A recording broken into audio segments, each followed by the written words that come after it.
사랑하는 여러분, 오늘은 우리 교회가 하나님의 은혜 가운데 세워진 지 47년이 되는 기념주일입니다. 47년이라는 시간 동안 때로는 기도와 눈물의 시간도 있었고요, 또 기쁨의 열매도 있었습니다. 그러나 그 모든 순간을 간통하는 한 가지는 바로 하나님의 임재를 사모하고 주의 뜻을 이루고자 하는 열심이 이 47년 동안 우리 모든 성도들을 통해서 관통하고 있는 줄 믿습니다. 오늘 본문인 이 요한복음 2장 13절부터 22절은 예수님께서 공생의 초기에 예루살렘 성전에 들어가셔서 장사하는 자들을 내쫓으시며 내 아버지 집을 장사하는 집으로 만들지 말라고 선언하는 장면입니다. 예수님의 이 행위는 단순한 분노의 표현이 아니라 하나님의 집이 어떠한 곳이어야 하는지를 교회의 본질을 새롭게 가르쳐 주시는 그런 메시지였습니다. 그리고 그것은 오늘 이 47주년을 맞는 우리 교회에서도 동일하게 주신 말씀인 줄 믿습니다.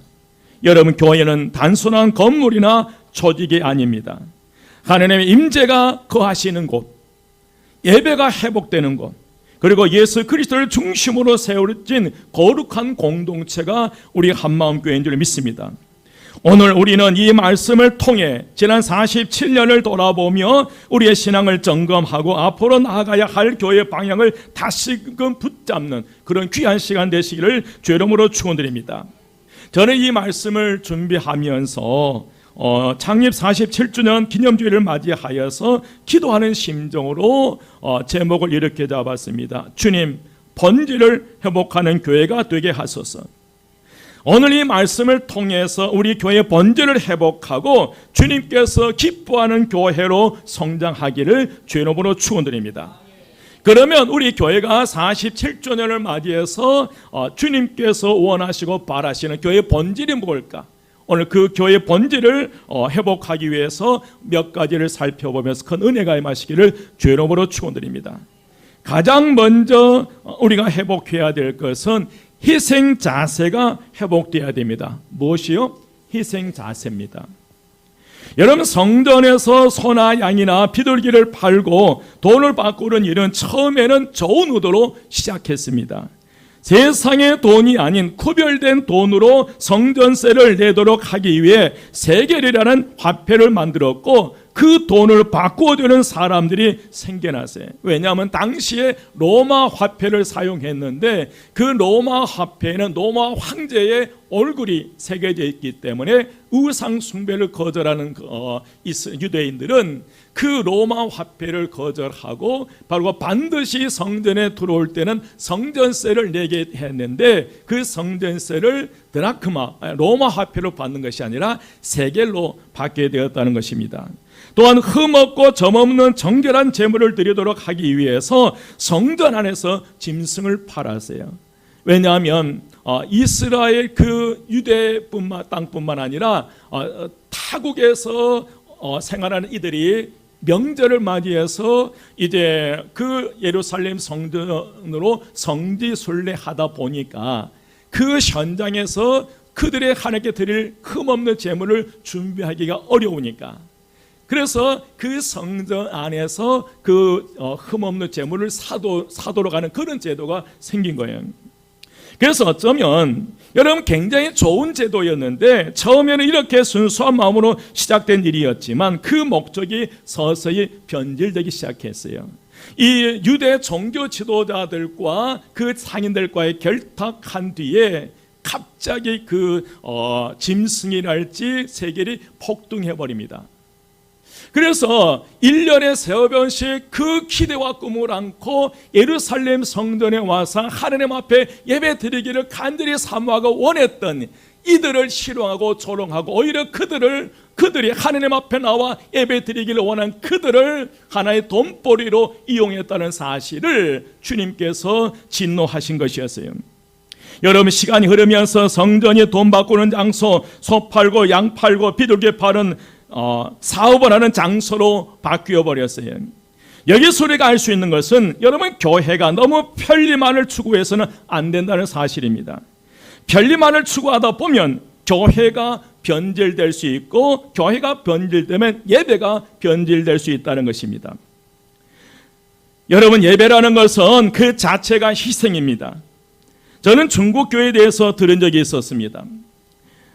중국 정부에서 인정하는 3자 교회야 그렇지 않겠지만, 이 중국 정부에서 아직 인정하지 않는 소속 교회는 정식 신학교를 나오지 않는 평신도 지도자들이 몇십 명에서 몇백 명을 이끌고 그들이 이끌고 있었다고 합니다.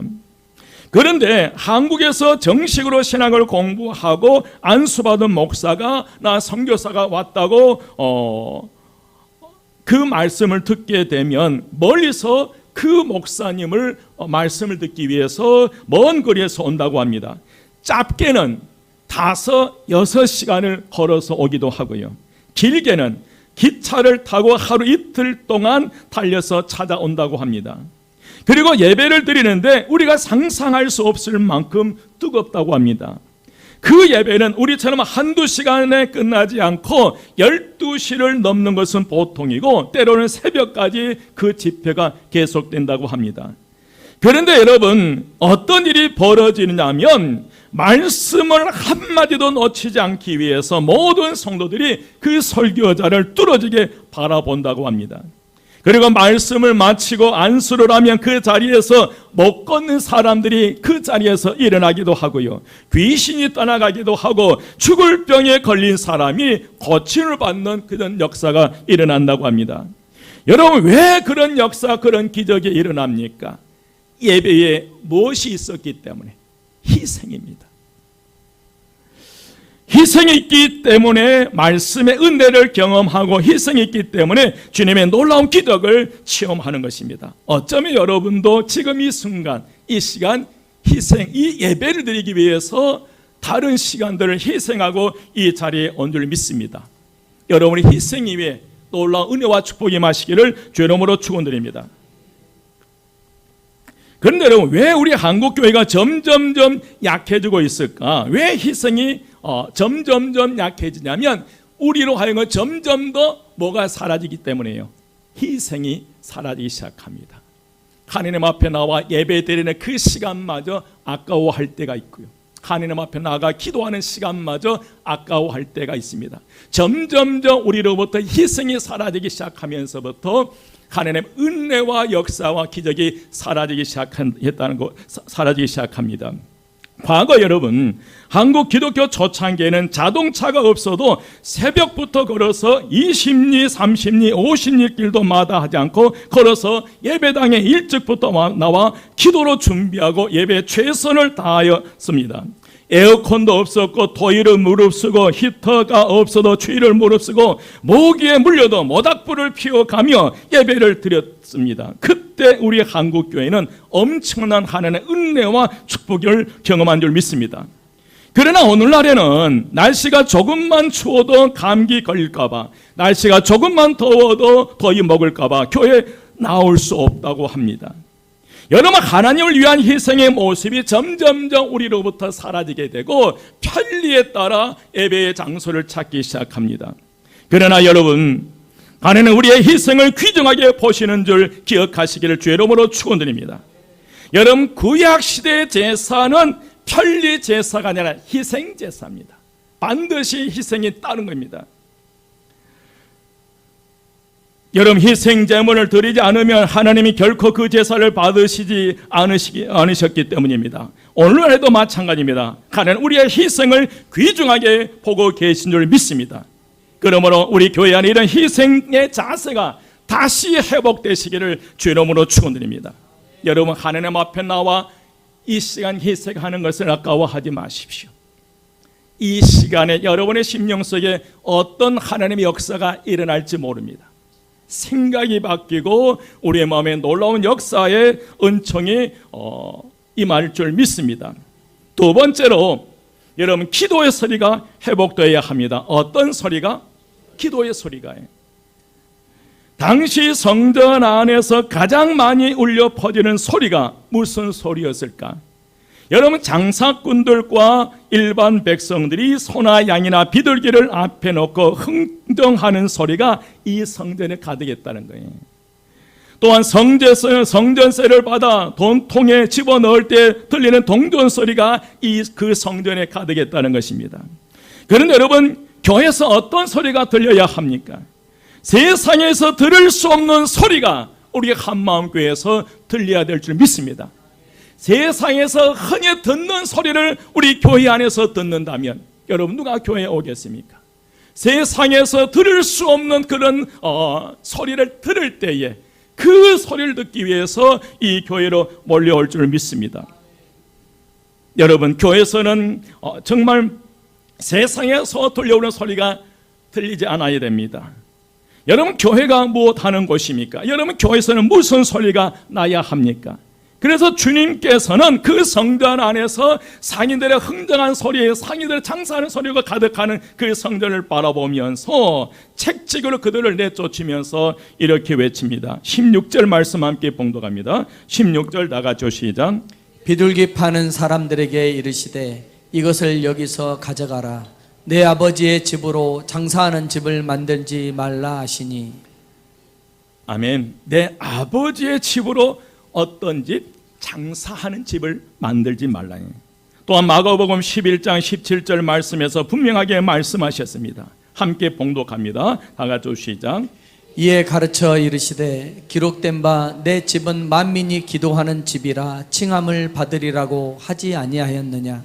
너희는 강도의 소굴을 만들었도다 하시매. 여러분, 예수님께서 만민이 기도하는 집을 강도의 소굴로 만들었다고 책망하십니다. 교회는 만민이 기도하는 집인 줄 믿습니다. 어느 누구나 와서 주님께 예배하고 기도할 수 있습니다. 여러분, 교회에서는 세상에서 흔히 들을 수 있는 사람의 소리가 아니라 교회 안에서는 하나님께 찬양하고 하나님께 기도하는 소리만 들려야 할 줄 믿습니다. 사실 교회를 교회답게 만드는 길은 기도하는 길밖에 없어요. 교회 안에 그치지 않고 기도 소리로 가득할 때 주님이 원하시는 교회로 변화되는 역사가 일어나리라 믿습니다. 여러분, 그러니 교회에 기도하는 소리가 그칠 때, 여러분 반대로 교회 안에 기도하는 소리가 멈추기 시작할 때 원망과 불평의 소리가 들리기 시작하고 비방과 험담의 소리가 가득하기 시작합니다. 여러분, 원망과 불평과 험담하는 소리가 교회 안에 크게 들리기 시작하면 누가 춤추기 시작합니까? 사탄이 춤추기 시작해요. 사탄이 역사하니 교회가 침체되고 분열이 일어나게 됩니다. 하지만 교회가 여러분 기도를 시작하면 하나님께서 천사들을 보내서 역사하니 능력이 나타난 줄 믿습니다. 여러분의 입술을 통해서 기도가 다시 회복되시기를 주의 이름으로 축원드립니다. 옆에 분에게 기도 소리를 다시 회복합시다. 여러분, 내 입술에서 기도가 멈추기 시작하면 원망과 불평과 험담과 비난이 나오기 시작해요. 여러분, 내 입에서 기도가 멈춰버리면 내 입에서 힘들고 어려운 그 순간 하나님 앞에 나가 기도로 내 입술을 통해서 기도 소리를 내기 시작할 때 하나님께 천사를 보내서 역사하기 시작해요. 여러분, 베드로가 붙잡혔어요. 그 다음 날 이제 헤롯 왕에 의해서 목이 잘리는 순교를 당해야 해요. 그 순간에 마가라고 하는 어머니의 집에서 초대교회 기도하기 시작했어요. 기도할 때 하나님께 천사를 보내서 그 감옥 안에 잠자고 있는 베드로를 깨워서 그 감옥문을 나오게 하신 분이 나오게 하셔서 그들이 기도하는 집을 찾아와 문을 두드리는 역사가 일어났습니다.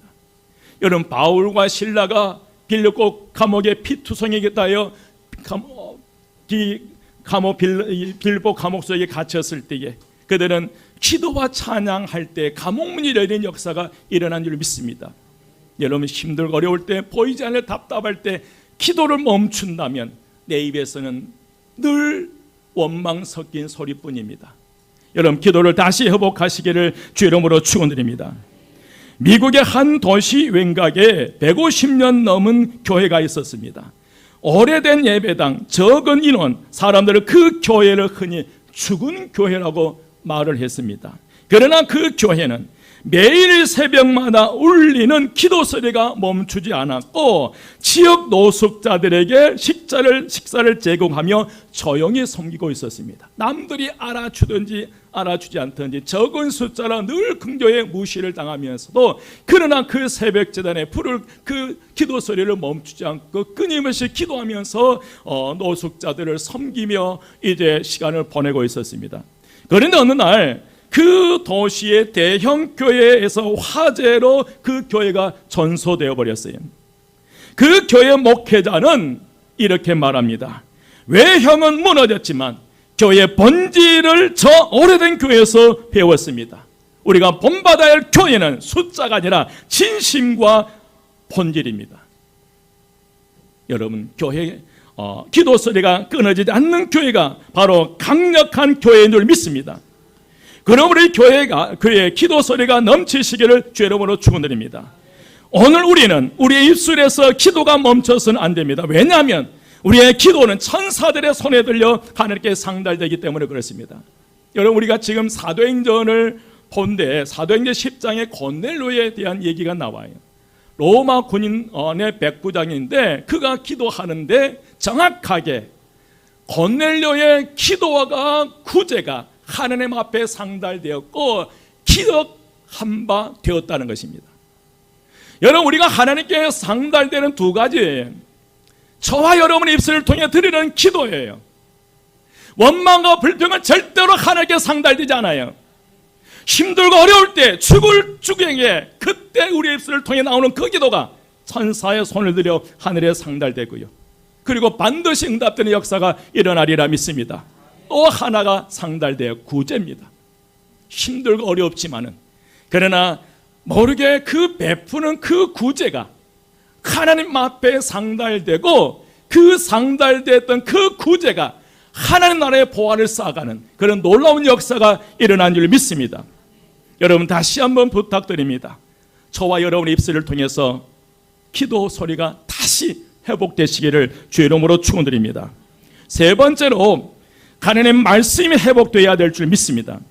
여러분, 당시 성전은 하나님을 만나는 거룩한 장소였습니다. 그러나 예수님 당시 성전은 거룩함 대신 상업적인 목적이 더 두드러졌습니다. 비둘기파는 사람, 돈 바꾸는 자들, 그들은 종교란 이름으로 이득을 챙기고 있었습니다. 종교가 비즈니스가 되었고 예배는 형식이 되어버렸습니다. 왜 그렇습니까? 그들에게 뭐가 사라졌기 때문에? 말씀입니다. 여러분, 유대인들은 하나님의 말씀을 사랑하는 민족이에요. 그러나 하나님의 말씀을 살아가는 민족인데 그들에게 하나님의 말씀이 사라지고 말씀이 기억되지 아니하니까 그들은 그 성전 안에서 예배드려 그 성전 안에서 장사를 하고 있었다는 것입니다. 여러분, 오늘날 교회도 마찬가지입니다. 하나님의 말씀이 중심에 있지 않냐면 교회는 비전과 사명을 잃고 단지 사람을 모으는 모임에 불과하게 됩니다. 그래서 교회는 반드시 하나님의 말씀이 중심이 되어야 되고 저와 여러분의 인생에 가장 회복되어야 될 게 뭐냐면 하나님의 말씀입니다. 이번 47주년을 맞이해서 우리 교회가 함께 필사를 해놓았는데 정말 감사해요. 여러분, 이 말씀들이 여러분의 심령 속에 깊이 새겨져서 힘들고 어려울 때마다 원망과 불평이 기억되는 것이 아니라 하나님의 말씀이 기억되는 역사가 일어나시기를 주의 이름으로 축원드립니다. 오늘 16절 말씀이 비둘기 파는 사람들에게 이르되 이것을 여기서 가져가라. 내 아버지 집으로 장사하는 집을 만들지 말라. 예수님은 단호하게 내 아버지 집을 장사하는 집으로 만들지 말라고 선언하십니다. 예수님의 행동은 너무나 충격적이었어요. 그러나 제자들은 그 예수님의 충격적인 그 행동을 보면서 제자들은 말씀이 떠올랐어요. 뭐가 떠올랐다는 거예요? 말씀이 떠올랐어요. 여러분, 17절 말씀 함께 봉독합니다. 17절 다 같이 시작. 제자들이 성경 말씀에 주의 전을 사모하는 열심이 나를 삼키리라 한 것을 기억하더라. 아멘.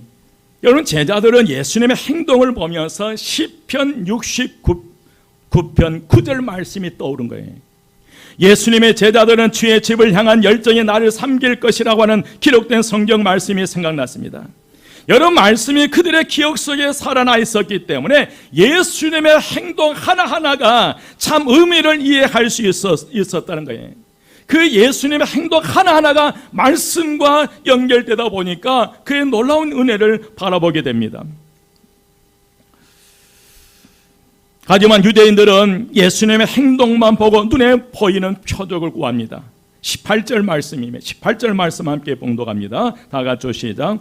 이에 유대인들이 대답하여 예수께 말하기를 내가 이런 일을 행하니 무슨 표적을 우리에게 보이겠느냐. 아멘. 여러분, 말씀이 무너지는 자리에 늘 표적을 요구해요. 말씀이 없는 곳, 말씀이 뿌리 내리지 못한 곳에서는 항상 눈에 보이는 것을 찾게 된다는 거예요. 하나님이 정말 계시면 살아 계신 그 증거를 보여달라. 말씀이 능력이 있다면 내 문제 좀 해결해 주세요. 하지만 예수님은 우리가 묻기 전에 먼저 말씀으로 진리를 회복하라는 말씀하신 분이에요. 우리는 말씀으로 진리를 회복하는 역사가 일어나야 될 줄 믿습니다. 여러분, 유대인들은 말씀 없이 겉모습의 종교만 붙들고 있었기 때문에 예수님의 진짜 메시지를 이해를 못하는 거예요. 여러분, 말씀이 우리의 삶 속에 사라지다 보니까 표적을 눈에 보이는 표적을 구하다 보니까 통일교로 빠지기 시작하고 신천지로 빠지기 시작하고 구원파로 빠지기 시작하는 거예요. 말씀이 없으니까 눈에 보이는 현상을 쫓아다니게 되고 눈에 보이는 그 표적을 쫓아보니까 사탄의 천원, 이단들의 천원 그 덫에 걸려서 넘어지는 거예요. 여러분, 그 통일교 압수수색 하는데 놀랐어요. 일본에서는 1년에 수천억이 통일교로 들어오고요. 그리고 국내에서는 몇백여 개 통일교로 들어가는데 그 통일교 교주 한 학자는 그 돈을 가지고 미국 LA 가서 도박을 하고 있었다는 거예요. 여러분, 왜 이런 현상이 일어나는 거예요? 우리 안에 뭐가 없다면요, 말씀이 없다면 우리는 늘 표적을 구하는 거예요. 그러나 제자들은 예수님의 행동을 보고 그 행동을 통해서 시편 69편 9절 말씀이 떠올랐던 거예요. 그러나 유대인들은 예수님의 행동을 보면서 내가 정말 하나님의 아들이면 표적을 보여달라는 거예요. 여러분, 우리가 하나님의 말씀이 없으면 늘 눈에 보이는 표적을 쫓아다니다 보면 이단들이 천원, 이 사탄의 천원 덫에 걸려 이리저리 끌려다니다가 말할 수 없는 그런 어려움 속에 사로잡히게 되는 것입니다. 오늘날 많은 사람들은 기적이나 응답이나 복을 구합니다. 하지만 여러분, 말씀이 회복되지 않으면 하나님이 하시는 일도 우리가 모른다는 거예요. 내 안에 하나님의 말씀이 없다면 하나님께 해주신 그 사건까지도 내가 한 것처럼 그렇게 되어버린다는 거예요. 여러분, 말씀 회복되시기를 주의 이름으로 축원드립니다. 어느 날 한 목사님이 신방 중에 한 성도님을 방문했습니다. 신방했습니다. 그 집에 아주 멋진 장식장이 하나 있었고 그 장식장에 성경책이 하나 놓여 있었습니다. 그래서 목사님 그 성경책을 잡으려고 하는데 깜짝 놀랐어요. 그 성경책 위에 뭐가 쌓여 있었어요? 먼지가 쌓여 있었어요. 성경 위에 먼지가 두둑하게 쌓여 있었기 때문이었습니다. 성도는 예배는 열심히 나가고 있었지만 말씀은 삶에서 거의 읽히지 않았다는 거예요. 교회는 열심히 다녔고 교회는 열심히 활동하고 봉사했지만 정작 그의 삶 속에 뭐가 빠졌다는 거예요? 말씀입니다. 목사님은 조용히 웃으며 이렇게 말씀하셨습니다. 이 성경책을 자주 펴서 읽기 시작하면 하나님 이 집에도 자주 찾아오실 것입니다. 여러분, 우리 마음의 장식장에만 있는 말씀이 되지 않기를 주 이름으로 축원드립니다. 우리의 삶 속에서 살아 움직이는 말씀이 될 때 하나님은 실제로 일하시고 우리를 회복시켜 주실 줄 믿습니다. 우리는 반드시 말씀이 회복되시기를 주 이름으로 축원드립니다. 네 번째로 공동체 의식이 회복되어야 됩니다. 어떤 의식이요? 공동체 의식이에요. 19절 말씀 함께 봉독합니다. 19절 말씀 다 같이 시작. 예수께서 대답하여 이르시되 너희가 이 성전을 헐라 내가 사흘 동안에 일으키리라. 아멘. 예수님께서 이 성전을 헐라 내가 사흘 만에 다시 세우겠다고 말씀하셨을 때 유대인들은 당황했습니다. 그들에게 성전은 건물이었고 눈에 보이는 신앙의 상징이었어요. 여러분, 유대인들에게 있어서 46년 동안 지어졌던 그 성전이 우상이었어요. 그 성전 자체를 신성하게 했고 그 성전 자체가 그들의 신앙이었고 그래서 1년에 한 번씩 반드시 예루살렘 성전에 올라가서 예배를 드리기를 원했는데 그 성전 안에 임재하시는 하나님을 만나는 것이 아니라 그 성전을 보기 위해서 성지 순례를 했다는 거예요. 여러분, 성전을 짓는데 46년이 걸렸는데 어떻게 3일 만에 다시 짓겠느냐라고 반문한 것입니다. 하지만 예수님은 자기 육체를 성전이라고 말씀하셨습니다. 21절 말씀입니다. 21절 말씀 함께 봉독합니다. 다 같이 시작. 그러나 예수는 성전된 자기 육체를 가리켜 말씀하신 것이라. 아멘. 예수님은 자신의 육체를 성전이라고 말씀하셨어요. 다시 말씀드리면 참된 성전은 벽돌이나 돌이 아니라 하나님의 임재가 거하는 곳, 예수 그리스도 자신이 참된 성전이라고 선언하는 것입니다. 여러분, 교회 공동체는 단순한 건물이 아니라 예수님을 중심으로 모인 살아있는 공동체 그 자체가 교회인 줄 믿습니다. 우리가 한마음께 건물이 교회가 아니라 우리가 함께 예배도 이 모임이 우리에게 진정한 신앙 공동체요 교회인 줄 믿습니다. 여러분, 신앙 공동체는 예수 그리스도의 부활을 통해서 완성이 되는데 22절 말씀 함께 봉독합니다. 22절 다 같이 시작. 죽은 자 가운데서 살아나신 후에야 제자들이 이 말씀하신 것을 기억하고 성경과 예수께서 하신 말씀을 믿었더라. 아멘. 아멘. 죽은 자 가운데서 살아나신 후에야 제자들이 이 말씀하신 것을 뭐 하고요? 기억하고 성경과 예수께서 하신 말씀을 뭐 하기 시작했다? 믿었더라. 예수님의 부활 이후에야 제자들이 예수의 말씀을 기억하고 성경을 믿게 되었다고 기록하고 있습니다. 사랑하는 여러분, 신앙 공동체는 이 부활 신앙 위에서만 제대로 설 수 있는 줄 믿습니다. 예수님의 죽으심과 부활은 우리 각 개인의 구원뿐만 아니라 공동체 전체를 살리는 역사가 일어날 수 있으리라 믿습니다. 그래서 교회는 예수 그리스도의 부활을 기억하고 그 부활의 생명으로 서로를 세우고 돌보는 곳이 우리 한마음교회가 되어야 될 줄 믿습니다. 오늘 많은 교인들이 개인주의와 형식주의에 빠져 공동체성을 잃어가고 있습니다.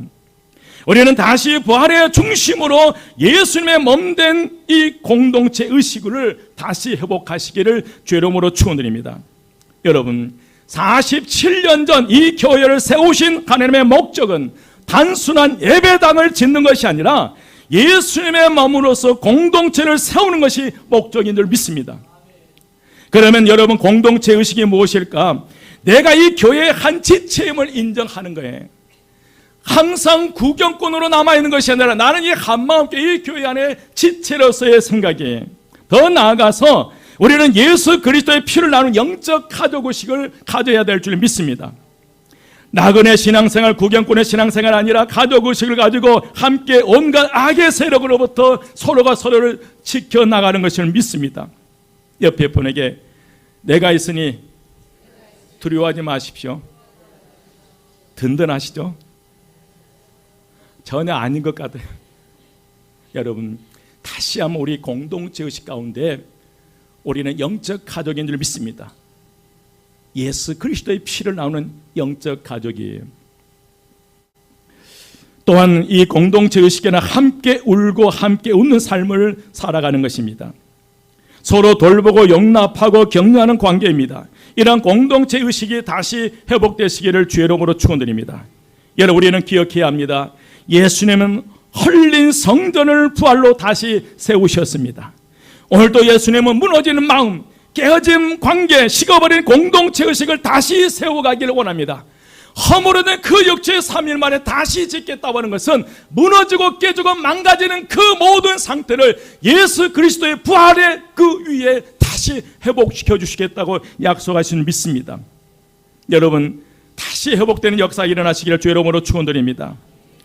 오늘 한마음교회 47년의 역사는 하나님의 은혜입니다. 하지만 우리는 여기서 멈추지 말고 더 깊은 공동체성, 더 참된 성전의 모습으로 나아가시기를 주의 이름으로 축원드립니다.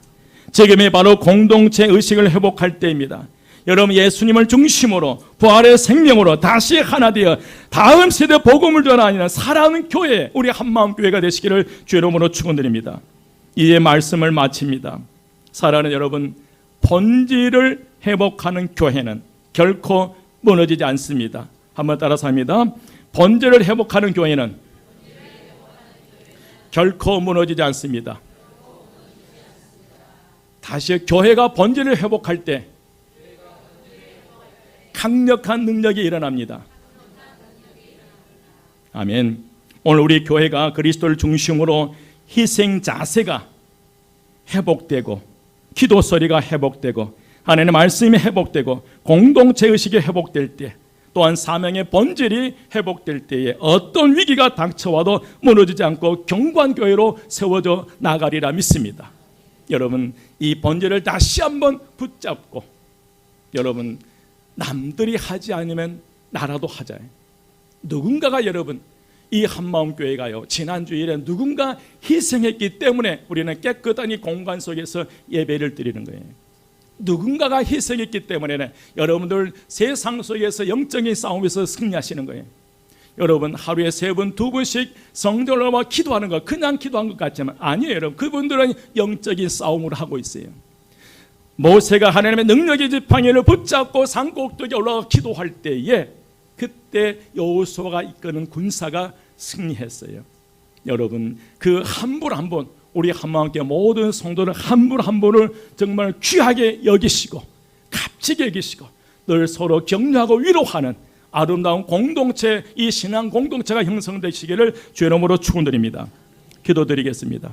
길이요 진리요 생명이 되신 우리 주 예수 그리스도의 은혜와 하나님의 크신 사랑하심과 성령님의 감화 감동 충만 역사하심이 이제 본질을 회복하여 능력 있는 그리스도의 삶을 살기 원하는 저희 모든 심령들이 지금부터 영혼까지 함께 하시기를 간절히 축원드리옵나이다. 아멘.